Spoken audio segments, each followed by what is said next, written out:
In the heart of the 15th century, a storm was brewing over Europe.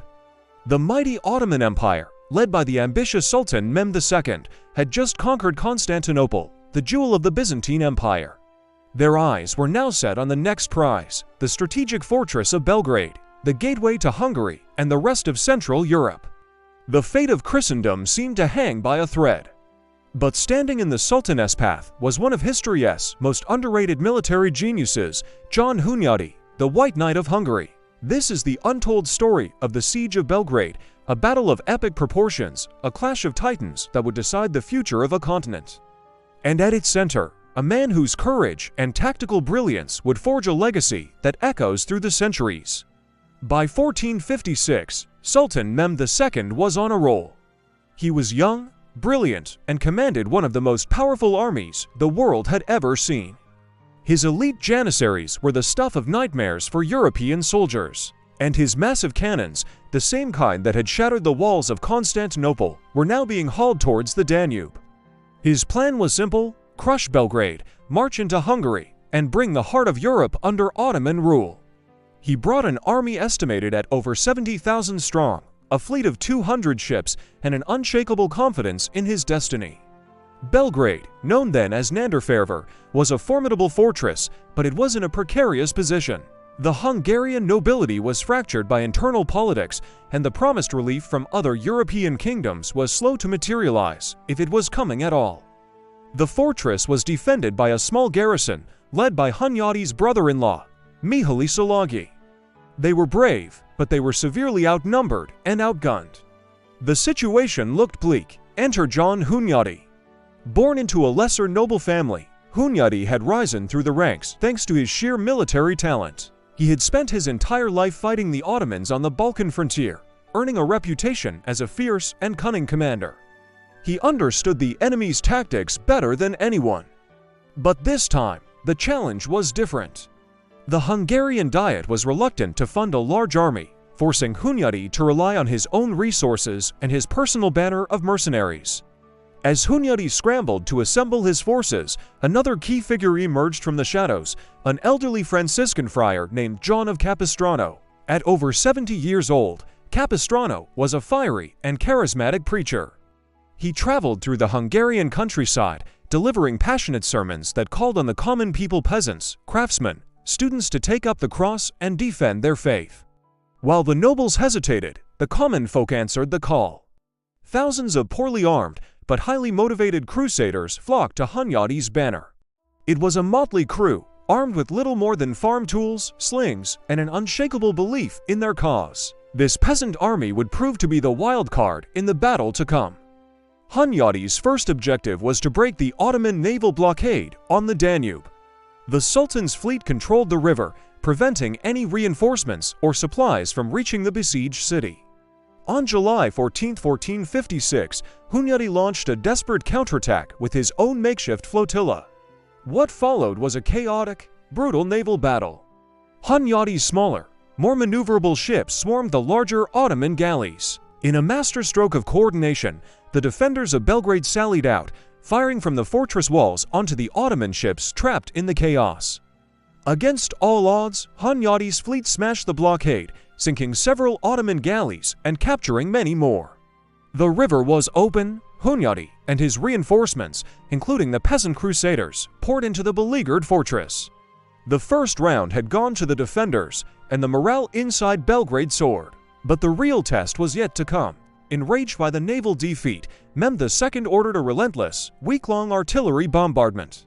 His massive cannons pounded the walls of Belgrade day and night, reducing large sections of the ramparts to rubble. The noise was deafening, the destruction immense. The Sultan was confident that no fortress could withstand such a furious assault. On the evening of July 21st, under the cover of darkness, Mehmed unleashed his all-out ground assault. The elite janissaries, the spearhead of the Ottoman army, charged through the breaches in the walls. They poured into the lower town, raising Ottoman banners and beginning a brutal fight through the streets. The battle raged for hours. It was a desperate, hand-to-hand struggle in the darkness, illuminated only by the flames of burning buildings. The defenders, a mix of seasoned soldiers and peasant crusaders, fought with the courage of desperation. Just when it seemed the Ottomans were on the verge of victory, Hunyadi played his final, desperate card. He ordered his troops in the upper fortress to throw tarred bundles of wood and other flammable materials down into the lower town, where the Janissaries were packed together. The area erupted in a sea of fire, trapping the elite Ottoman troops and cutting them off from their comrades. Panic set in. The Janissaries, who had fought their way in, now found themselves fighting to get out, all while being attacked from all sides. The initial Ottoman assault had been repulsed in a storm of fire and steel. The next morning, July 22nd, was the turning point. Against Hunyadi's explicit orders to stay within the walls, some of the peasant crusaders, fired up by their success and perhaps by John of Capistrano's sermons, spontaneously charged out from the broken defenses.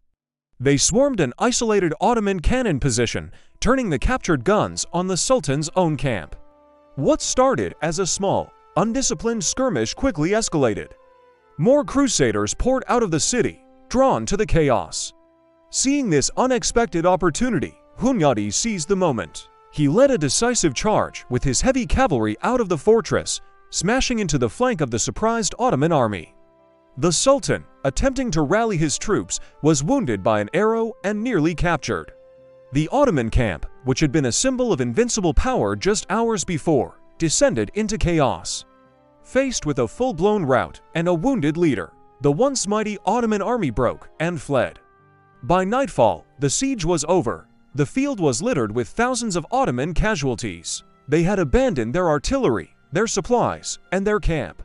Sultan Mehmed II, the conqueror of Constantinople, had been dealt his first major defeat.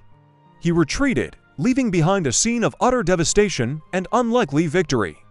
The news of the victory at Belgrade spread like wildfire across Europe.